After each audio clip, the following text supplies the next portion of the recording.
The Elephant Man by Tim Vickery. Chapter 1. The Creature in the Shop. My name is Dr. Frederick Treves. I am a doctor at the London hospital. One day, in 1884, I saw a picture in the window of a shop near the hospital. I stopped in front of the shop and looked at the picture. At first, I felt interested. Then I felt angry. Then afraid. It was a horrible, ugly picture.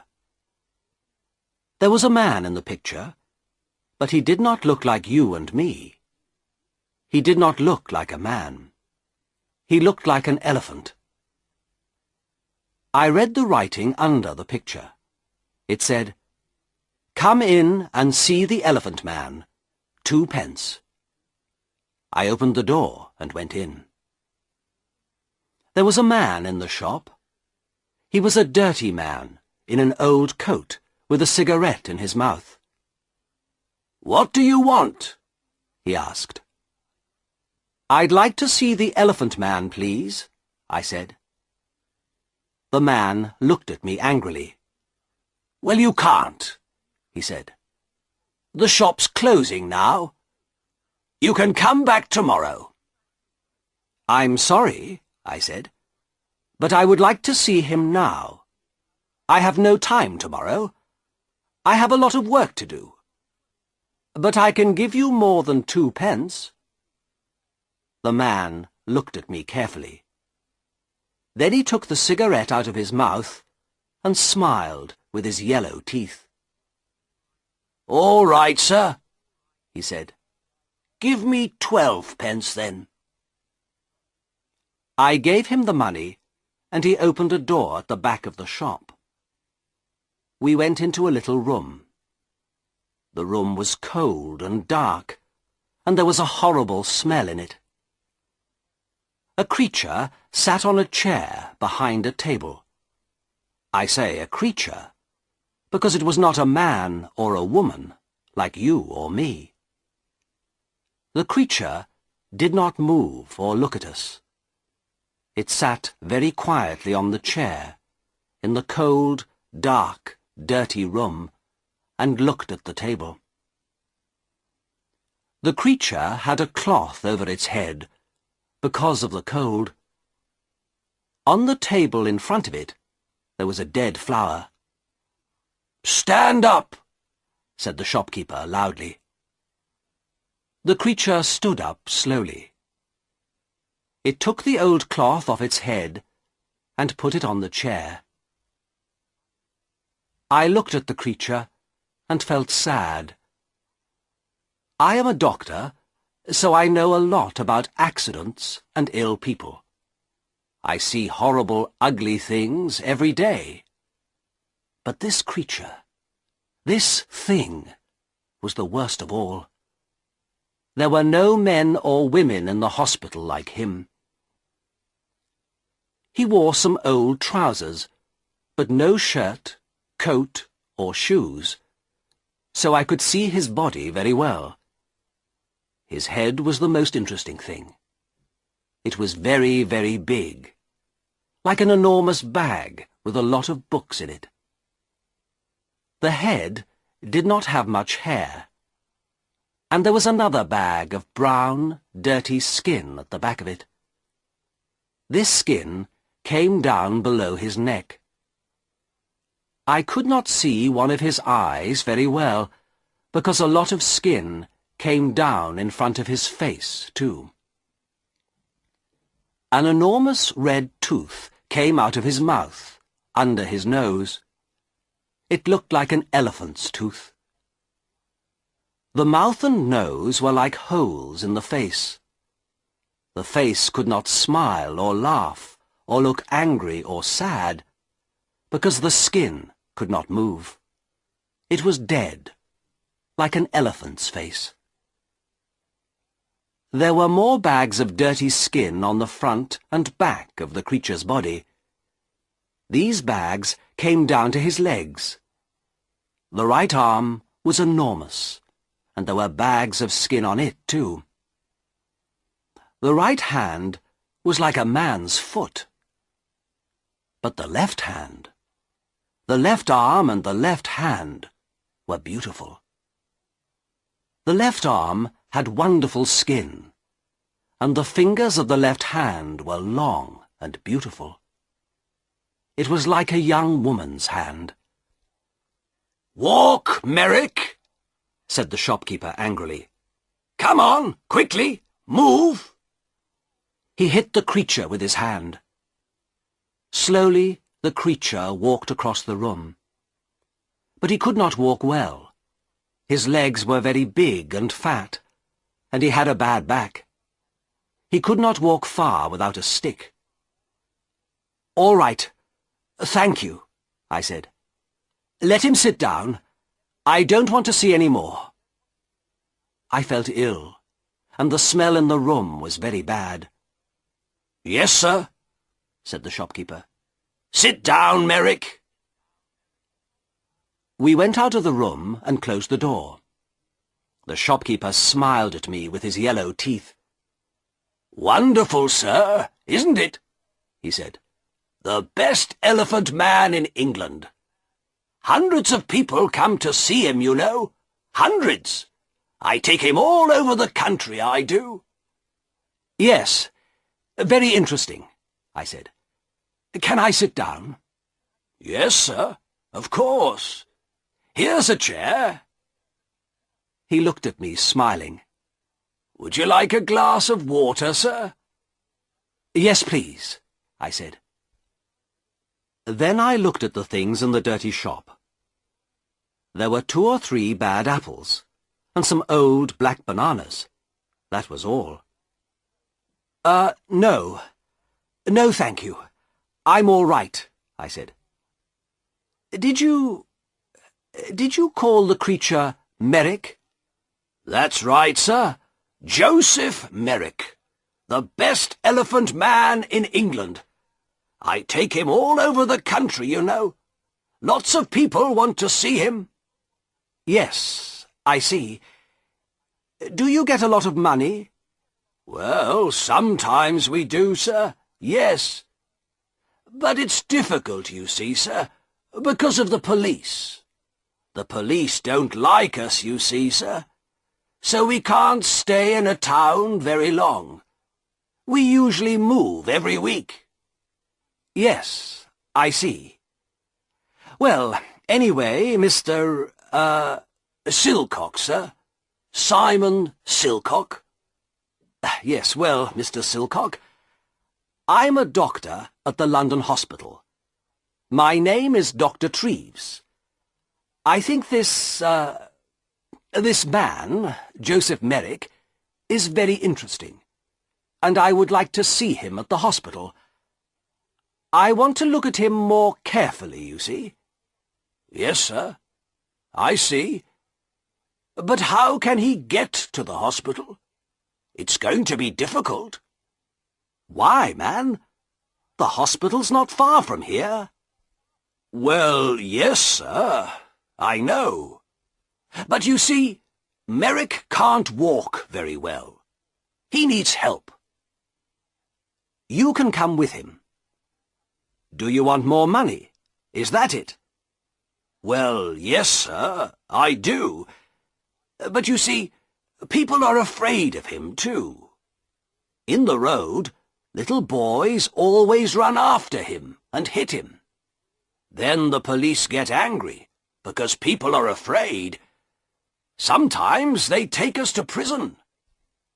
"I see," I said. "Well, how can he come to the hospital, then?" "Bring a cab, sir," said Silcock. "You can take him to the hospital in a cab."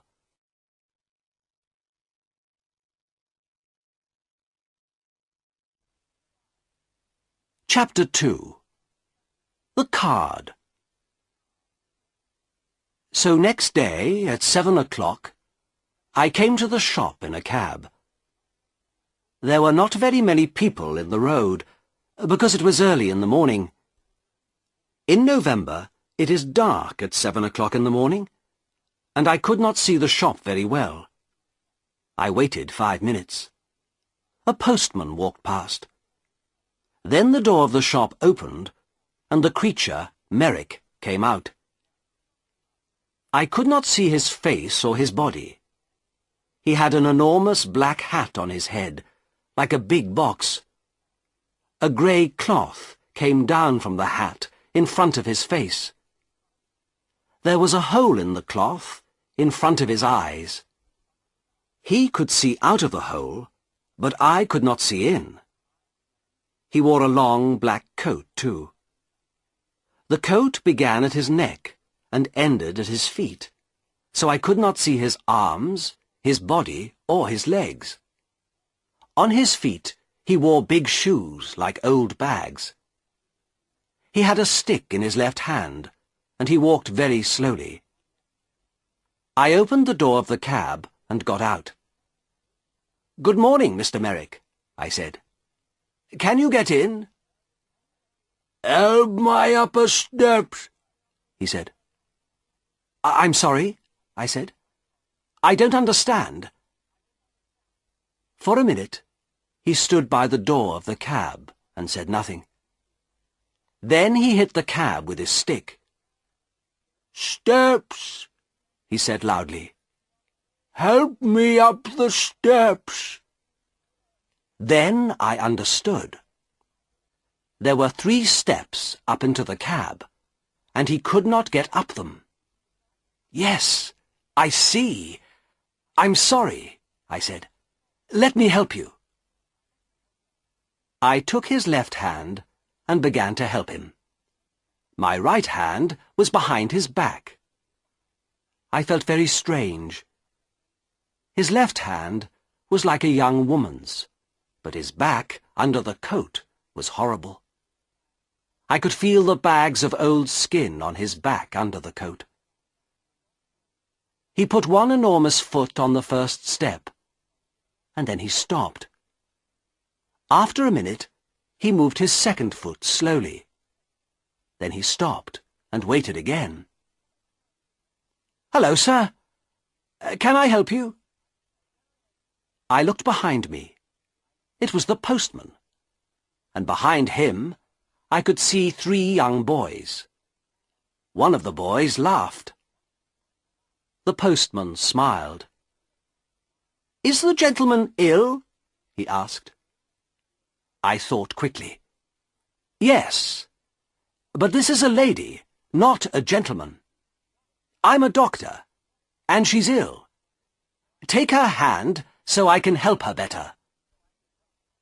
The postman took Merrick's left hand, and I helped him with 2 hands from behind. Slowly, very slowly, Merrick went up the steps and into the cab. One boy was very near the cab. He called to his friends. "Come and see this, boys! A fat lady in a black coat! And look at that enormous hat!" The boys laughed. They were very near the cab too now. I closed the door quickly. "Thank you," I said to the postman. "That's all right, sir," he said. "She's a strange lady, sir, isn't she?" "She's ill, that's all," I said quickly. "We're going to the hospital. Goodbye, and thank you." The cab drove down the road to the hospital. I looked at Merrick. "That was difficult, wasn't it?" I said. At first he said nothing, but then he spoke. His voice was very strange, but I listened to him carefully, and I could understand him. "The steps were very difficult," he said. "But most things are difficult for me." "Yes," I said. "Nothing is easy for you, is it?" "No," he said. He was very quiet for a minute. Then he said, "Who are you, sir?" "Who am I? Oh, I'm sorry. My name is Dr. Treves. Here, this is my card. I gave him a card with my name on. Then I thought, that was no good. This man can't read. But Merrick took the card and looked at it very carefully. Then he put it in his trousers pocket. I did not talk to him very much at the hospital. I looked at his head and arms and legs and body very carefully. Then I wrote the important things about him in a little book. A nurse helped me. Merrick looked at her sometimes, but she did not smile at him or talk to him. I think she was afraid of him. I think Merrick was afraid too, because he was very quiet. At 4 o'clock, I took him back to the shop in a cab. The next day, I looked in the shop window again, but the picture was not there.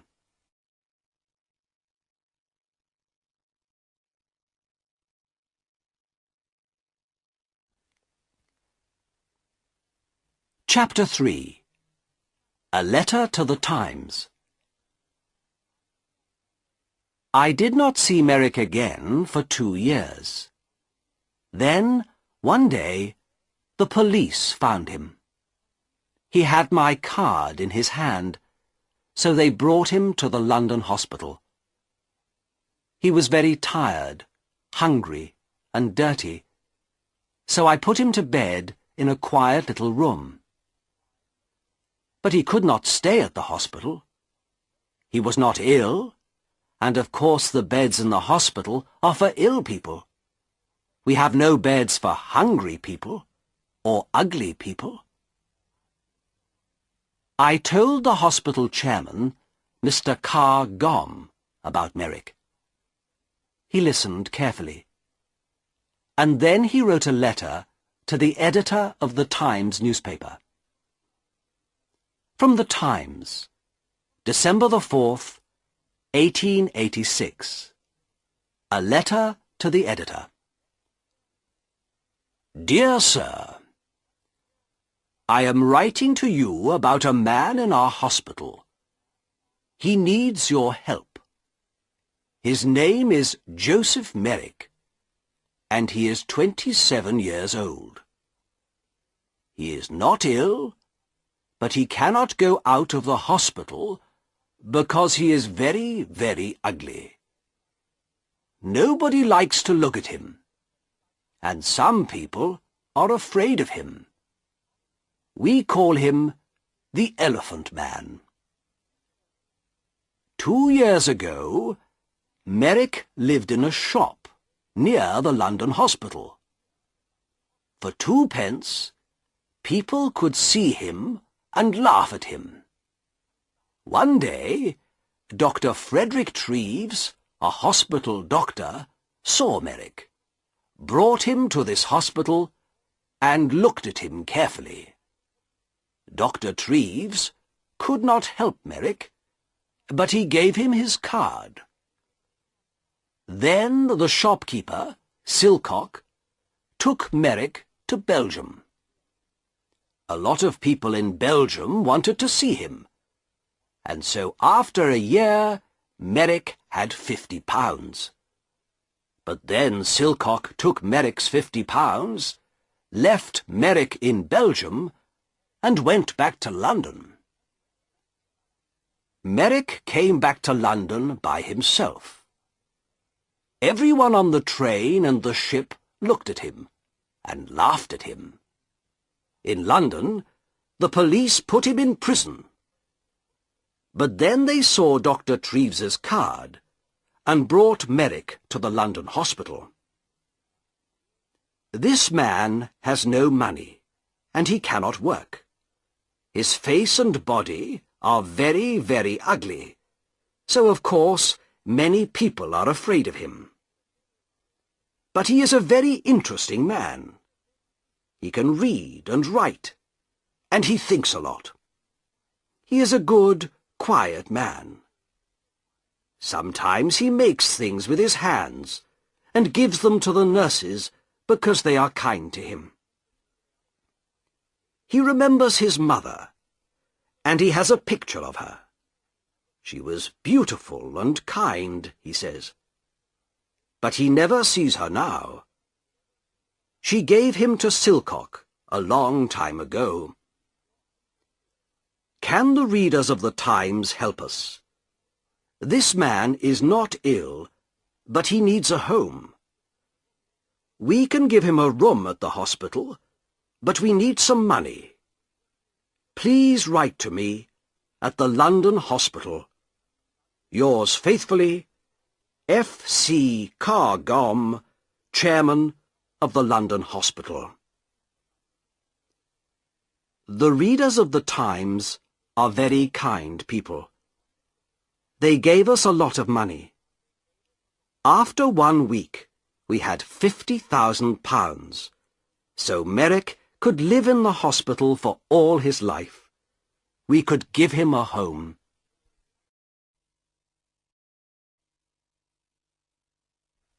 Chapter 4. Merrick's First Home. We gave Merrick 2 rooms at the back of the hospital. One room was a bathroom, so he could have a bath every day. Soon his skin was much better, and there was no horrible smell. The second room had a bed, table, and chairs. I visited him every day and talked to him. He loved reading and talking about books. At first, he did not know many books. The Bible, and 1 or 2 newspapers, that's all. But I gave him some books of love stories, and he liked them very much. He read them again and again, and talked about them often. For him, the men and women in these books were alive, like you and me. He was very happy. But sometimes it was difficult for him. At first, 1 or 2 people in the hospital laughed at Merrick because he was ugly. Sometimes they brought their friends to look at him. One day, a new nurse came to the hospital, and nobody told her about Merrick. She took his food to his room and opened the door. Then she saw him. She screamed, dropped the food on the floor, and ran out of the room. I was very angry with the nurse, and went to see Merrick. He was not happy about it, but he was not very angry. I think he felt sorry for the girl. People don't like looking at me. I know that, Dr. Treves, he said. They usually laugh or scream. Well, I don't want nurses to laugh at you, Joseph, I said angrily. I want them to help you. Thank you, Doctor, he said, in his strange, slow voice. But it's not important. Everyone laughs at me.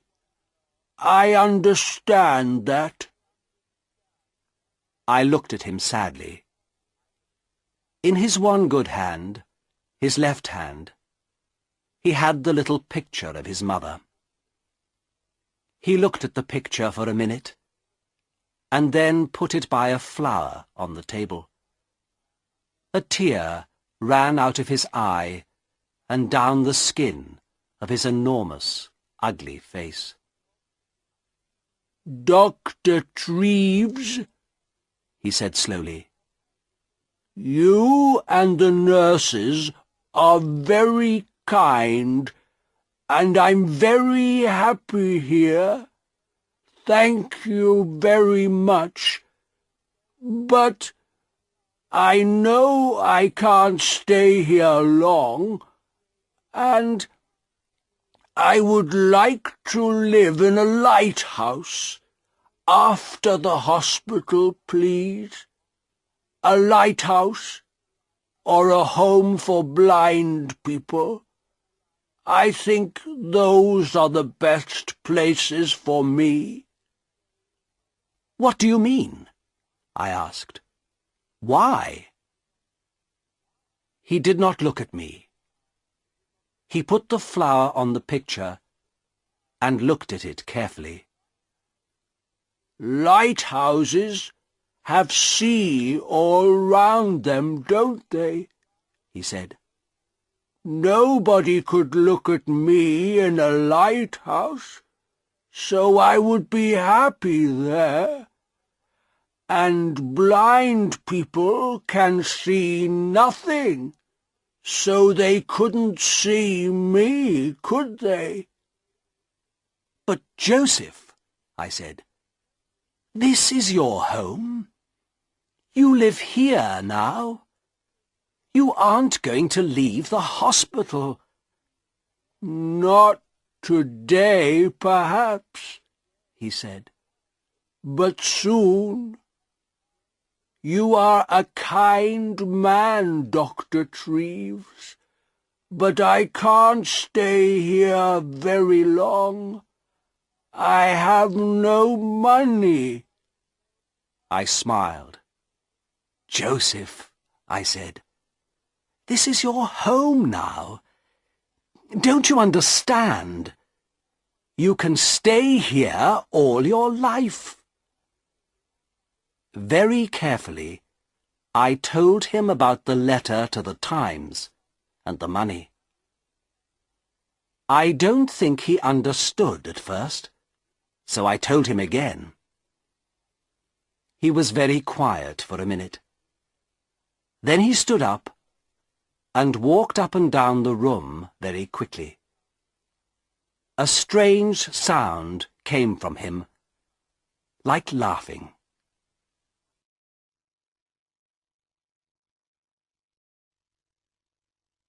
Chapter 5. An Important Visitor. I did not want Merrick to live by himself, like a man in a lighthouse. He read his books and talked to me, but I wanted him to talk to more people, and I wanted him to talk to women. Merrick read about women in his books, but he did not often talk to women. He met the nurses every day, but they did not talk to him very much. For them, he was always a creature, not a man. One day, one of my friends, a beautiful young woman, came to the hospital. I told her about Merrick and took her to his room. She opened the door and smiled at him. "Good morning, Mr. Merrick," she said. Then she shook his hand. Merrick looked at her for a minute, with his mouth open. Then he sat down on his bed, with his head in his hand, and cried. He cried for nearly 5 minutes. The tears ran down his face, between his fingers, and onto the floor. My friend sat on the bed beside him and put her hand on his arm. She said nothing, but she smiled at him and shook his hand again before she left. "Dr. Treves," he said to me that night, "that lady was wonderful. My mother smiled at me once, many years ago, but no women smile at me now. But this lady smiled at me too, and she shook my hand. A beautiful lady smiled at me and shook my hand." My young lady friend came again the next week and talked to Merrick for half an hour. The week after that, she came again with a friend. They gave him some books and had a cup of tea with him. It was wonderful for him. For the first time in his life, he had some friends. He was a very happy man. He sat in his room and read his books and said no more about living on a lighthouse. People began to read about Merrick in the newspapers, so he had a lot of visitors. Everybody wanted to see him.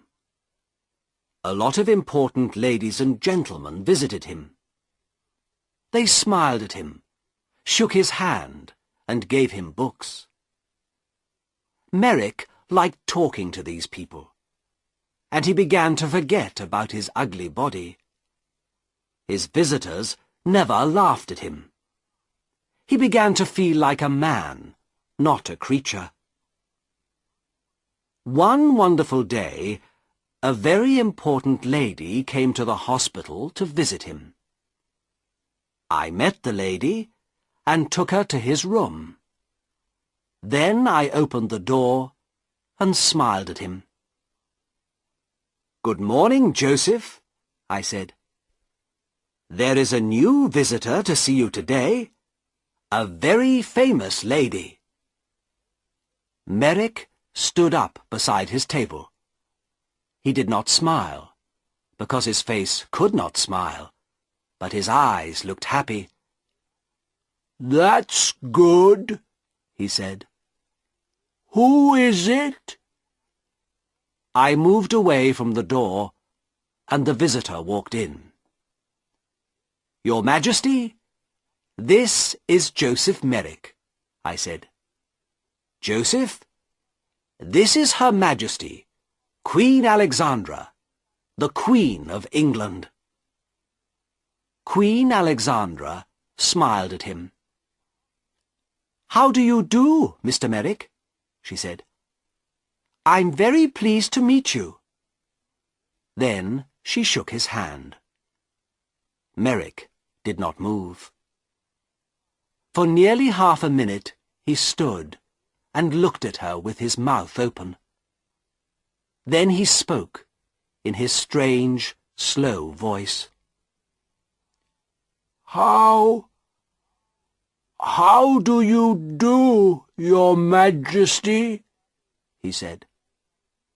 But I don't think the Queen understood him, because he tried to get down on his knees at the same time. It was very difficult for him, because of his enormous legs. "No, please, Mr. Merrick. Do get up," said the Queen. "I would like to talk to you. Can we sit at your table?" Yes, of course," he said. They sat at the table. She took his left hand, the good hand, in hers. She looked at the hand carefully, and then smiled at Merrick again. "I often read about you in the newspapers," she said. "You are a very interesting man, Mr. Merrick. You have a very difficult life, but people say you're happy. Is it true? Are you happy now?" "Oh, yes, Your Majesty. Yes," said Merrick. "I'm a very happy man. I have a home here now, and friends, and my books. I'm happy every hour of the day." "What a wonderful story," she said. "I'm very pleased to hear it. Now, tell me about your reading. I see you have a lot of books here." "Oh, yes, Your Majesty. I love my books," said Merrick. And for nearly half an hour they sat and talked about books. The Queen gave him a little book and some red flowers before she left. After her visit, Merrick began to sing. He could not sing easily, of course, because of his mouth, but all that day there was a strange, happy noise in his room. He looked at the flowers carefully and put them on his table. He had many visits from the Queen, and at Christmas she sent him a Christmas card. Windsor Castle, the 20th of December, 1888. Dear Joseph, here is a small Christmas present for you. I think it looks like me, doesn't it? I do like visiting you very much, and I am going to come to the hospital again in the new year. Happy Christmas, your friend, Alexandra. The present was a picture of Queen Alexandra with her name on it. Merrick cried over it and put it carefully by the bed in his room. Then he sat down and wrote a letter to the Queen. It was the first letter of his life. The London Hospital, 23rd of December, 1888. My dear Queen, thank you very, very much for your wonderful card and the beautiful picture. It is the best thing in my room, the very best, the most beautiful thing I have. This is the first Christmas in my life, and my first Christmas present. Perhaps I had a Christmas with my mother once, but I do not remember it. I have my mother's picture too, and she is beautiful, like you. But now I know many famous ladies and kind people, like Dr. Treves, and I am a very happy man. I am happy too, because I am going to see you in the new year. Happy Christmas to you, my dear friend. With all my love, Joseph Merrick.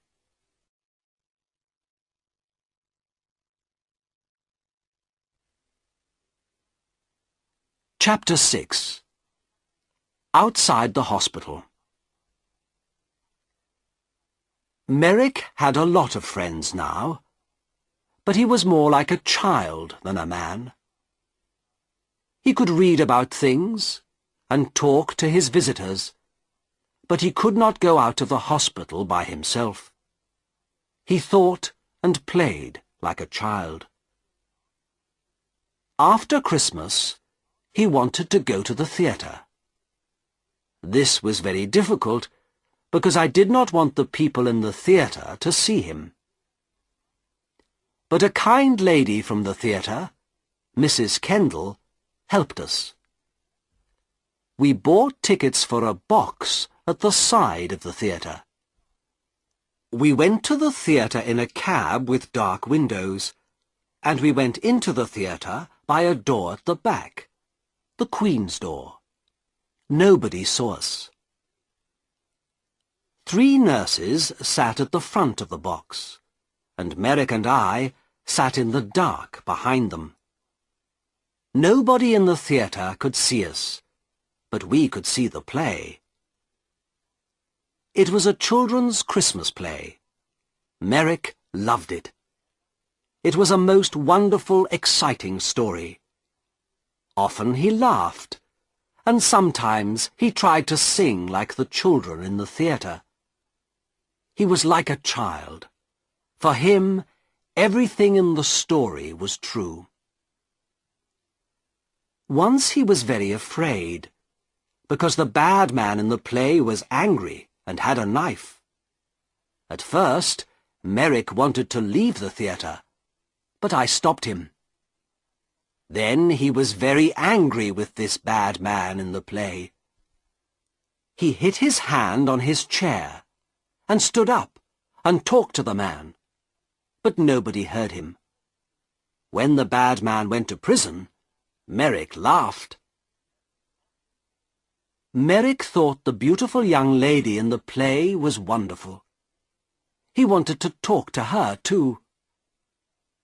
At the end of the play, he was very happy, because she married a good young man. He remembered this play for a long time, and he talked a lot about the people in it.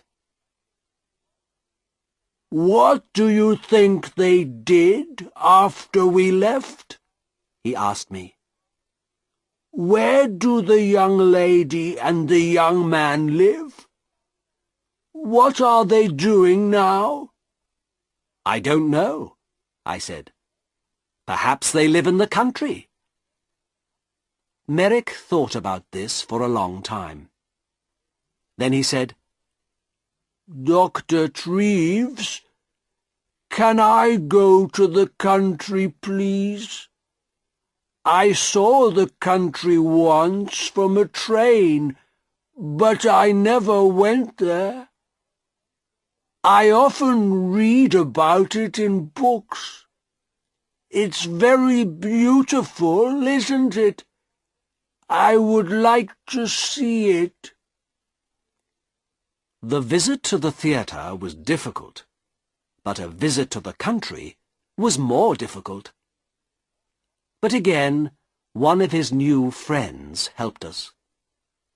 She had a small house in the country, and Merrick could stay in it for the summer, she said.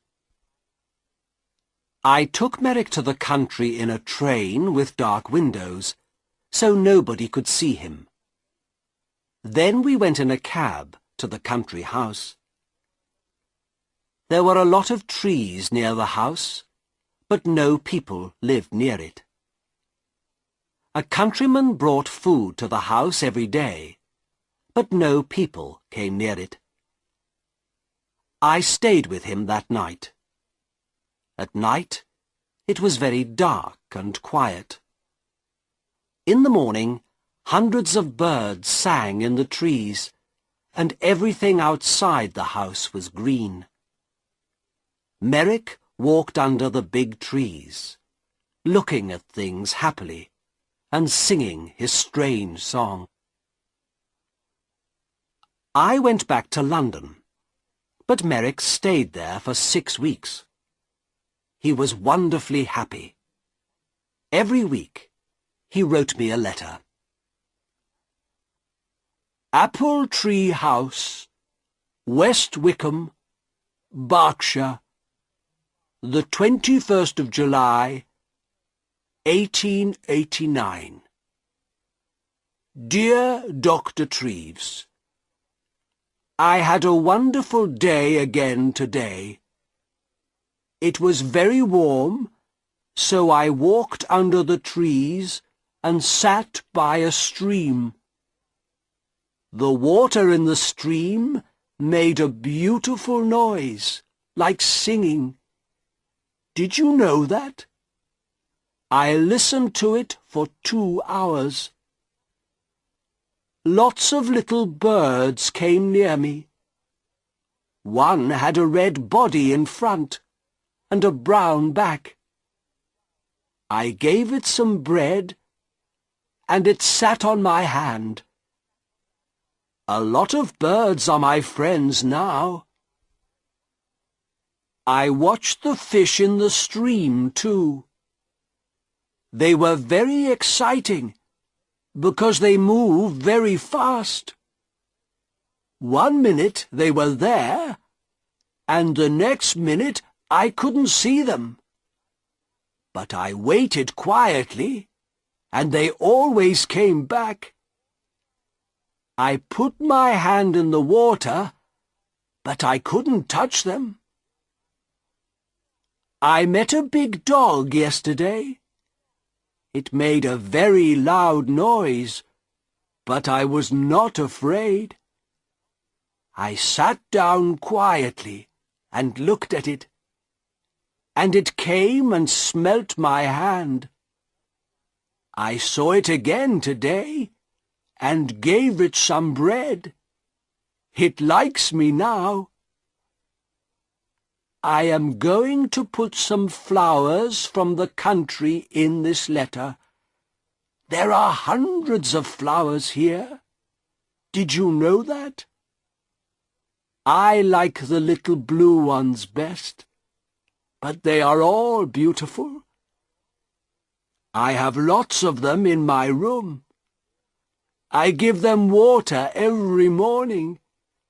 Little flowers are very thirsty, you know. I am very happy here, Doctor, but I want to see you again soon, too. With love from your friend, Joseph Merrick. At the end of the summer, he came back to London. He was very well, and his skin looked much better. He talked about the country a lot, but he was happy to see his friends and his books again, too.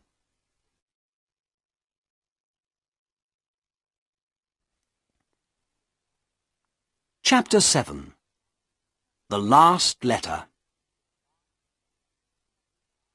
6 months later, in April 1890, I found him dead in bed. He was on his back in bed, so at first I thought he was asleep. I talked to him, but he did not move.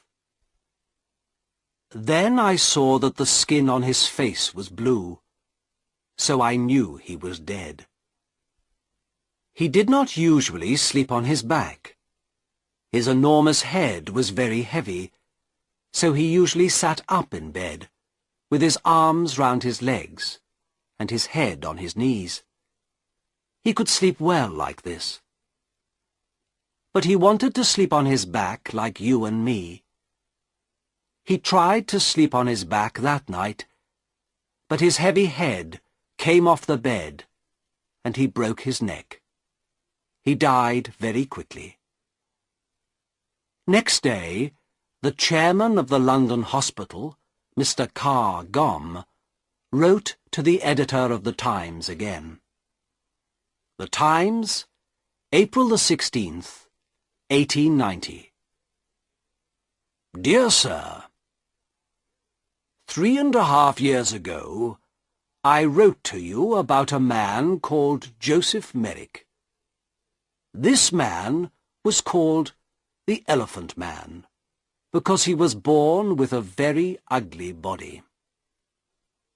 Merrick was not ill, but he could not work, and he had no money. The readers of the Times felt sorry for him, and they gave me a lot of money for Merrick. Because of this money, we could give Merrick a home in the London hospital. It was his first good home, and for 3.5 years he lived here happily. The doctors and nurses of the hospital helped him, and many important people visited him. He read many books. He went to the theatre, and in the summer he stayed in the country for 6 weeks. Because of your readers' money, we could give him a happy life. Last night, Joseph Merrick died quietly in his bed. He was a man with a very ugly body, but he was a good, kind man, and he had a lot of friends. We like to talk to him, and we are all very sorry because he is dead. A lot of people are going to remember him for a long time. There is some money left, so I am going to give it to the hospital. Thank you, sir, for your help. Yours faithfully, F. C. Carr Gomm, chairman of the London Hospital.